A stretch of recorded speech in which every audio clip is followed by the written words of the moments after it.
Hello everyone, welcome to all of you divine creature. मैं Sunil sir आप सभी का स्वागत करता हूं मोविशाला Rao coaching centre. As you know, मुझे आप गूगल पे सर्च करेंगे जीएस का खिलाड़ी नाम से। गूगल हमारे सारे बायोडाटा रिज्यूम सामने रख देगा with my phone number and all social sites. तो आपको गूगल पे क्या कहना है? जीएस का खिलाड़ी, यानी कि सुनील सर, जो आप लोगों ने बनाया है हमें। रिमेंबर, आज मैं आप लोगों को एक प्रोमो वीडियो के तौर पे छोटा सा एक टॉपिक उठाने जा रहा हूं। सब्जेक्ट है हिस्ट्री, टॉपिक है बेसिक्स। इसमें आपका जो पहला एक आता है वो कहते हैं हम कैलेंडर्स। कैलेंडर को हम पंचांग, दैनंदिन, दर्शिका, संवत, संवत्सर कहते हैं। कैलेंडर जाने बगैर आगे बढ़ना मुमकिन नहीं है, समझने में दिक्कत होती है इतिहास को। कैलेंडर भारत में लगभग 30 महत्वपूर्ण कैलेंडर हैं, जिसे हमारे देश के अलग अलग समुदाय विशेष के लोग, क्षेत्र विशेष के लोग, राज्य विशेष के लोग अपने जीवन के धार्मिक, सामाजिक, शैक्षणिक, सांस्कृतिक पहलुओं में, आयोजनों में इस्तेमाल करते हैं। शादी हो, विवाह हो, मुंडन हो, संस्कार हो, बच्चों का नामकरण हो, विद्या आरंभ हो, वो मुहूर्त के हिसाब से चलते हैं। और जो पर्व त्योहार होते हैं वह भी इसी प्रकार से अपने मुहूर्त के हिसाब से आयोजित होते रहे हैं। पर हमें ये 30 के 30 नहीं पढ़ने, हमें कुल मिलाकर 7-8 कैलेंडर पढ़ने हैं। और चूंकि यहां से सवाल आता है, और सवाल कैसे आता है, ये जिम्मेदारी राव एस 1972, ये हमारा इंस्टीट्यूट का कोड है। कैपिटल में लिखेंगे RAUS 1972, जो मैं आपको लिख देता हूं। इंस्टीट्यूट कोड जो है हमारा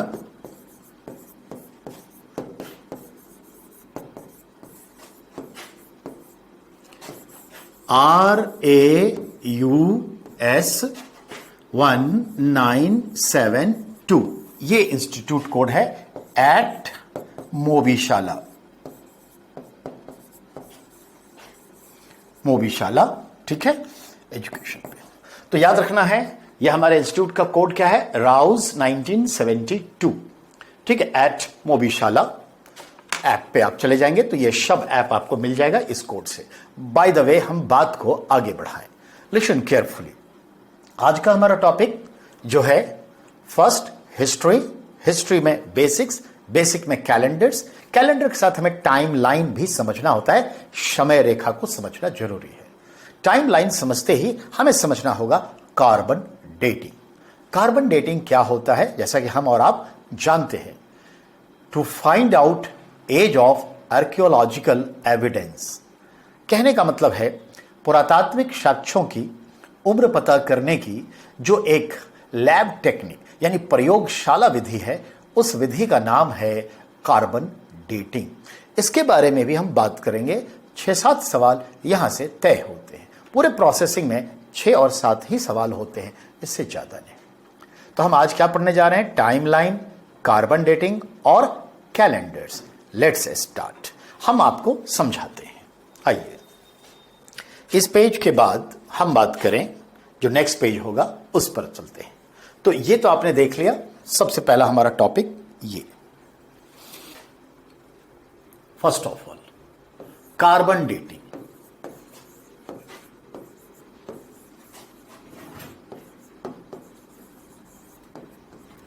कार्बन डेटिंग क्या होता है उस पर पहले आप सुनेंगे। सुनिए, गौर फरमाइएगा। आज तक यूपीएससी से लेकर निम्न तबके तक के क्लास के एग्जाम्स में कार्बन डेटिंग पे सवाल आते ही रहे हैं, लेकिन सवाल 5-6 प्रकार से ज्यादा के नहीं होते। और 10 मिनट में हम कार्बन डेटिंग की सिस्टम को समझ जाएंगे, सवाल के औकात को समझ जाएंगे। सुनिएगा गौर से। आर्कोलॉजिकल एविडेंस के कई एविडेंस होते हैं।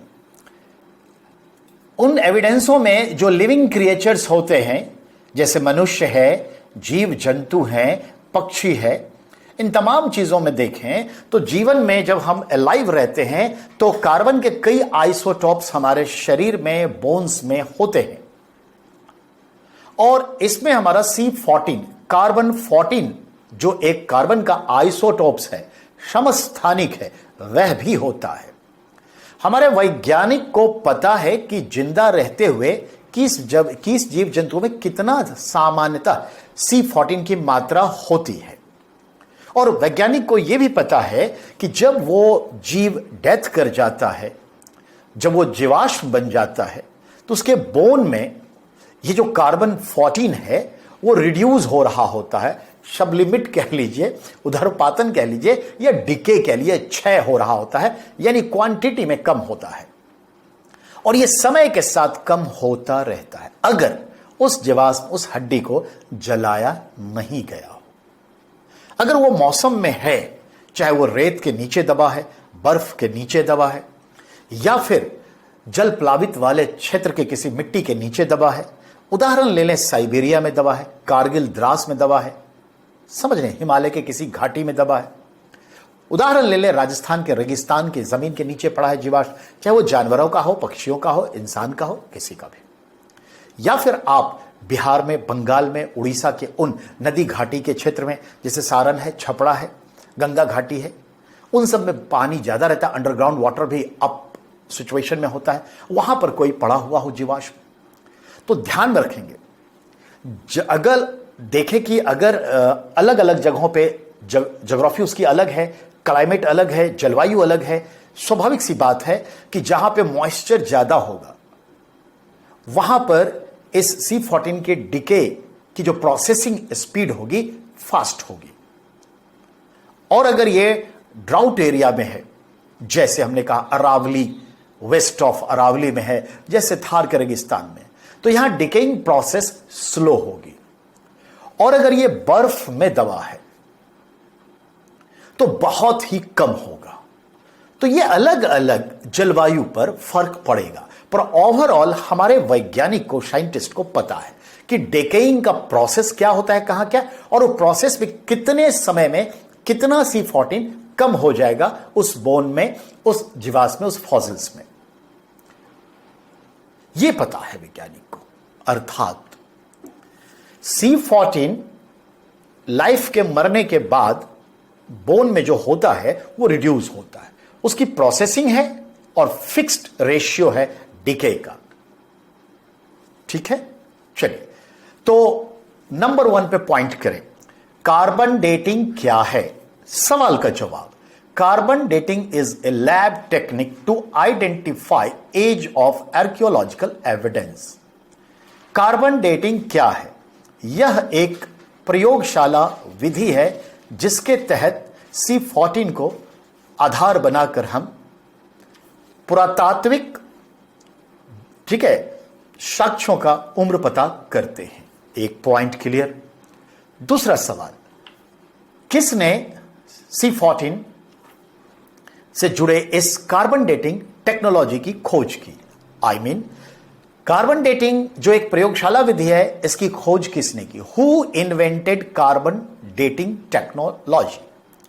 हमारा जवाब यह है, mister Willard Libby of USA इन 1946। यानी मिस्टर विलार्ड लिबी नाम के एक साइंटिस्ट ने इसकी खोज की, इन्वेंट किया, यह तरीका निकाला, यह प्रयोगशाला विधि ज्ञात किया। कब? 1946 में। याद रखिए 1946 में भारत में कैबिनेट मिशन आया था।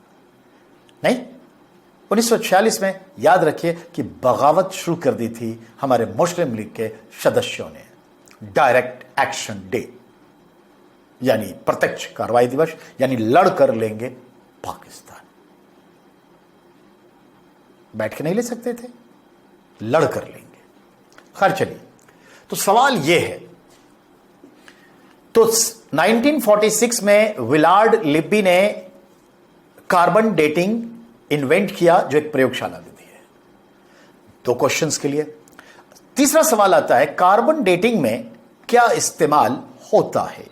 तो तो हम कहेंगे C14 used in carbon dating technology. C14 क्या है? C14 कार्बन का एक आइसोटॉप्स है, एक समस्थानिक है। Very good. ये किस तरह के मटेरियल है, किस तरह का सब्सटेंस है, किस तरह का तत्व है? It is radio active substance. ये एक रेडियो सक्रिय पदार्थ है। ठीक है, ये एक रेडियो सक्रिय पदार्थ है, ये भी क्लियर हो गया। और इसका डिकेइंग तय होता है।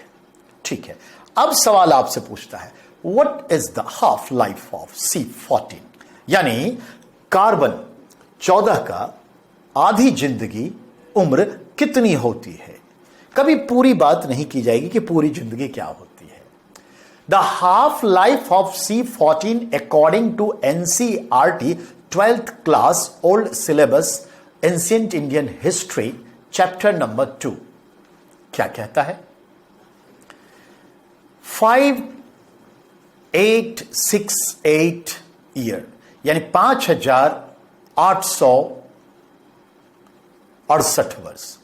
तो 5, ठीक है, तो ये ध्यान में रखना है। सॉरी, 5668, 5668 ये कहता है। तो 5668 वर्ष कहता है। ठीक है, ये एनसीईआरटी कहता है 5668 years. If you go search on Google, तो गूगल आपको कहेगा 5730 ईयर्स, यानी 5730 वर्ष। अगर एग्जाम में सवाल करता है कि what is the half life of C14, you must be go with, if remain both of option 5730 years और रहे 5668 years, then you must be go with the NCERT। Okay, हां, अगर दोनों में से कोई एक ही ऑप्शन हो, चार में कोई एक ही, तो आपके लिए ये बल्ले बल्ले है। आप वही टिक लगा के आ जाइए, चाहे गूगल वाला हो या NCERT। अगर ये NCERT गूगल दोनों हो, then you must be go with the NCERT। 5668 years ये हाफ लाइफ है। क्या होता है ये हाफ लाइफ, इसको हम पिक्चराइज करेंगे, लेकिन उससे पहले ये सारी बातें हम लिखेंगे। कार्बन डेटिंग क्या है बेटा? ए लैब टेक्निक। ये क्या है बेटा? एक प्रयोगशाला विधि है।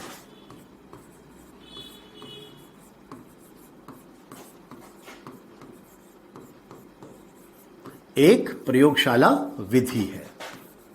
एक पॉइंट क्लियर। दूसरा पॉइंट क्या हुआ बेटा? व्हाट यूज इन इट, क्या इस्तेमाल होता है?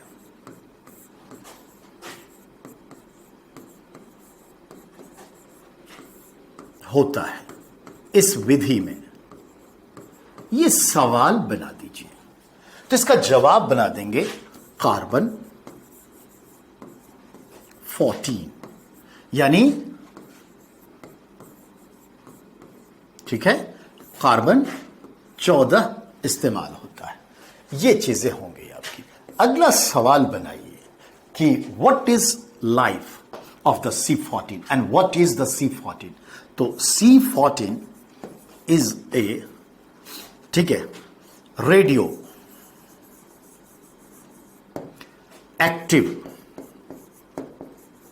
Substance terms. क्या मतलब? C14 एक रेडियो सक्रिय पदार्थ है। कैसा पदार्थ है?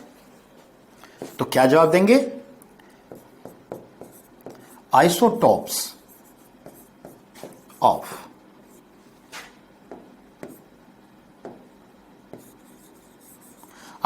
Of carbon. बेटा कार्बन का क्या है? कार्बन का एक समस्थानिक है। कार्बन का एक समस्थानिक, यह ध्यान में रखना है। एक अपर रूप होता है एल्ट्रॉपी, एक होता है समस्थानिक। यह पॉइंट क्लियर। अगला सवाल, हु इन्वेंटेड, यानी बेटा किसने इन्वेंट किया, आविष्कारक कौन है। चाहे आविष्कारक लिख दे या खोजकर्ता लिख दे, तो हम क्या जवाब देंगे, मिस्टर विलार्ड लिब्बी। ये मिस्टर विलार्ड लिब्बी हैं। कब इन्होंने ये काम किया, 1946 में किया। ये भी हमारा क्लियरेंस मिल गया बेटा।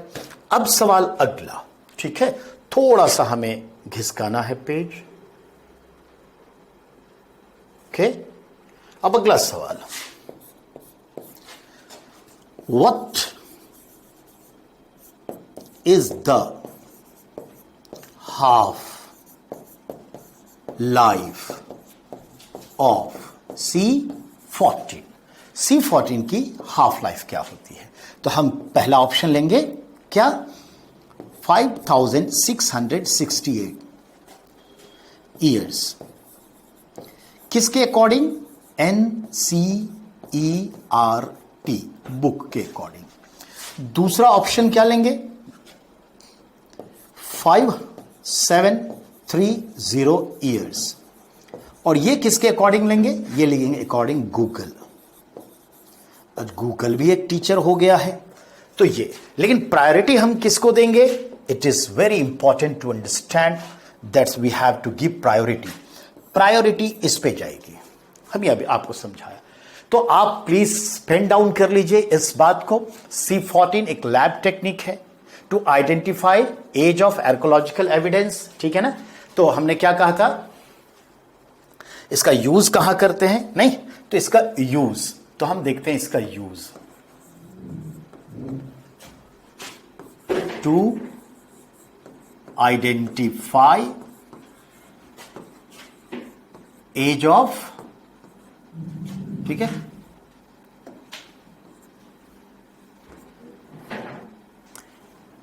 एज ऑफ आर्कियोलॉजिकल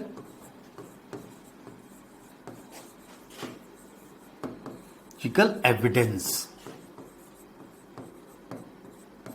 यानी हमने क्या कहा, यूज कहा था, to identify age of archaeological evidence. यानी हमने क्या कहा, ठीक है, तो याद रखिएगा, हमने कहा आपसे कि यह एक प्रयोगशाला विधि है, पुरातात्विक साक्ष्यों का उम्र पता करना, ठीक है ना, तो ये याद रखना है। चलिए, अब जो नेक्स्ट है हमारा, ये हमने फिर से लिखना है, यूज फॉर। तो हम क्या कहेंगे, use for, to identify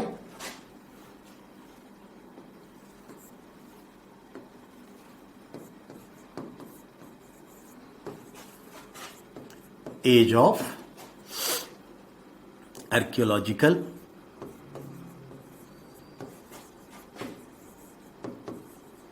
evidence.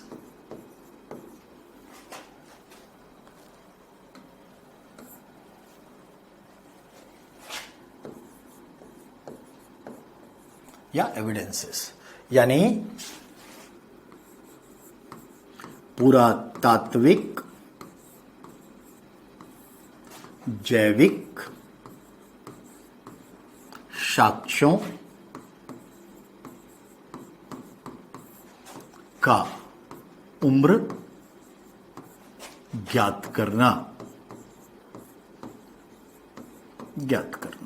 ये चीज है। एंड द फाइनल वन, ठीक है, फाइनल वन क्या होगा, आफ्टर दिस, ठीक है, क्या होता है कि अगर हम इसका आर्कियोलॉजिकल पता कर लेते हैं, in the sense of lab tested हो जाता है, तो उसके एज को शो करने के लिए कैपिटल में लिखा जाता है, अगर नहीं तो स्मॉल में लिखा जाता है। After test in lab, use capital later as AD, BC, ठीक है, common era before, common era and present before, और before testing use small, letter show just perception, just so perception like. अब like में क्या होगा बेटा, AD BC CE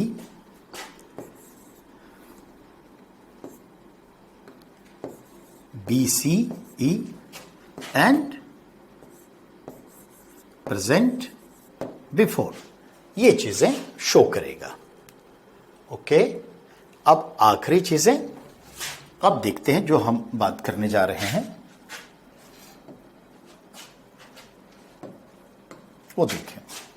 हम 3 lines बना रहे हैं, ग्राफ,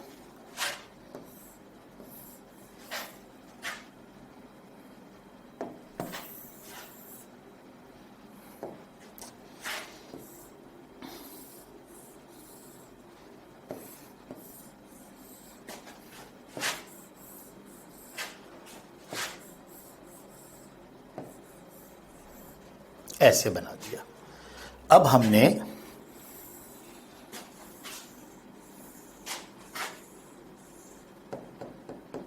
ये शो कर दिया, और यहां हमने शो करना है 5668,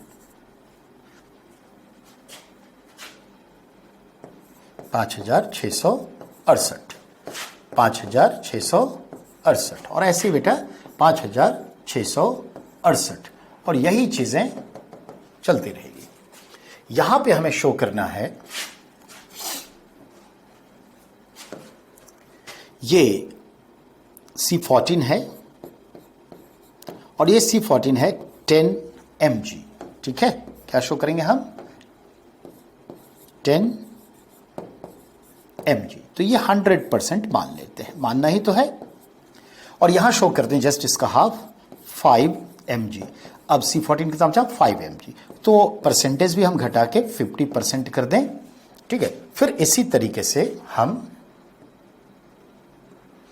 आगे बढ़ लेंगे, और यहां पर 2.5 mg को शो करेंगे, और 50 की जगह 25% शो करेंगे।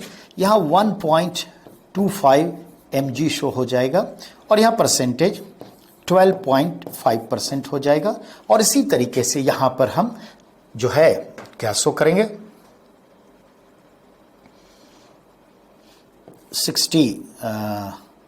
3.5 कुछ भी शो कर दीजिए mg, ठीक है। और 12 की जगह 6.25% शो करेंगे, और यह सिलसिला चलता रहेगा, यह सिलसिला चलता रहेगा। अब आइए क्या मतलब निकलता है, ठीक है। तो मतलब की बात करें हम,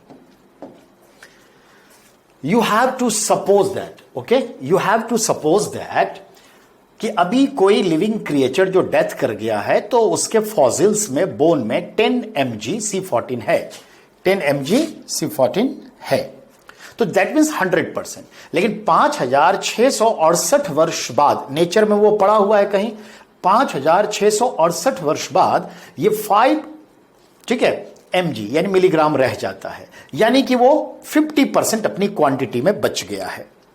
फिर एक ऐसा ही 5568 वर्ष बाद, अब ये 5 mg से और उसका आधा 2.5 mg रह जाता है क्वांटिटी में। इसका मतलब है कि अब वो 50% नहीं 25% रह गया।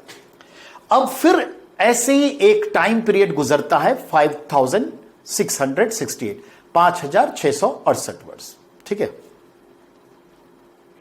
तो ये चला जाता है कहां, तो ये 125 पर चला जाता है, और उसका आधा हो जाता है, ठीक है ना। तो ये ध्यान में रखने की चीज है, क्लियर।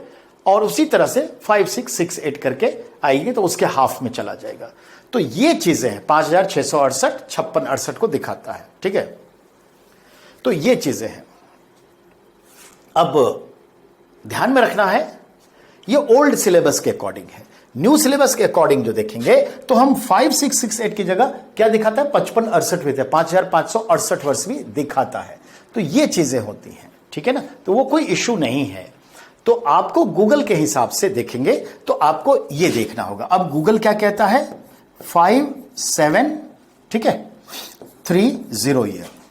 गूगल तो यही कहेगा 5 7 3 0, 5 7 3 0। ये चीज, इसको वैसे मैं कट कर देता हूं तो ज्यादा अच्छा रहेगा, ठीक है। तो ये आप एज इट इज चलता रहेगा। तो कुल मिला के आपको देखिए कि ये अपनी क्वांटिटी में हाफ रह जाता है, यानी 100 से 50% रह जाता है। कितने साल लगता है, तो 5 6 6 8 ईयर्स, या गूगल के अकॉर्डिंग 5 7। इतना डिटेल नहीं पूछता, लेकिन हाँ इतना जरूर पूछता है कि what is the half life.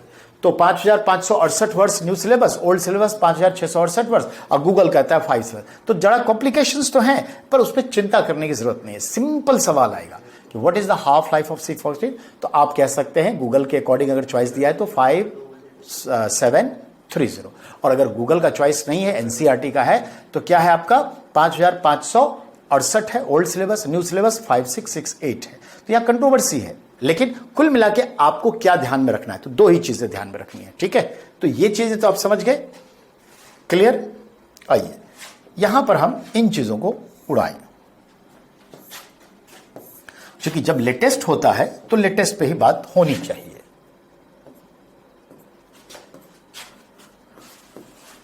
तो लेटेस्ट जो आपको कह रहा है वो ये है, क्या, 5568 वर्ष।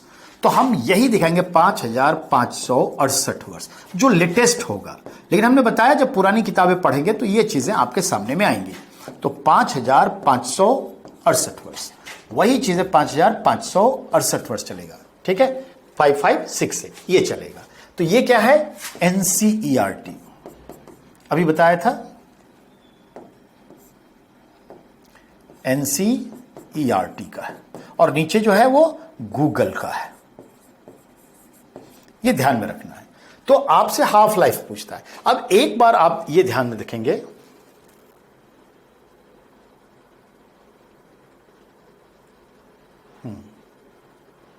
ठीक है। यहां भी अगर आपको वही चीजें अगर सवाल करता है कि क्या रखा जाए, तो हम ये रख सकते हैं, क्योंकि न्यू सिलेबस के अकॉर्डिंग 5568 वर्ष,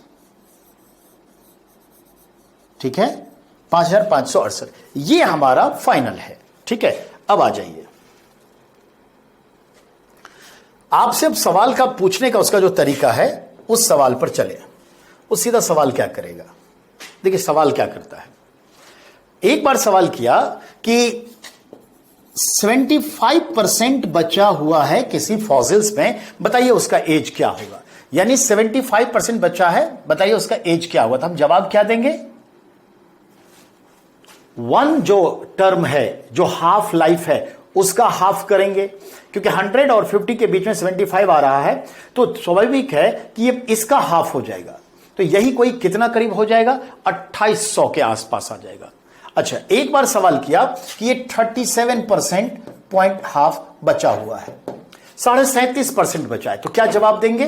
तो हम जवाब देंगे, एक तो हाफ लाइफ ले लेंगे और एक हाफ लाइफ का हाफ ले लेंगे।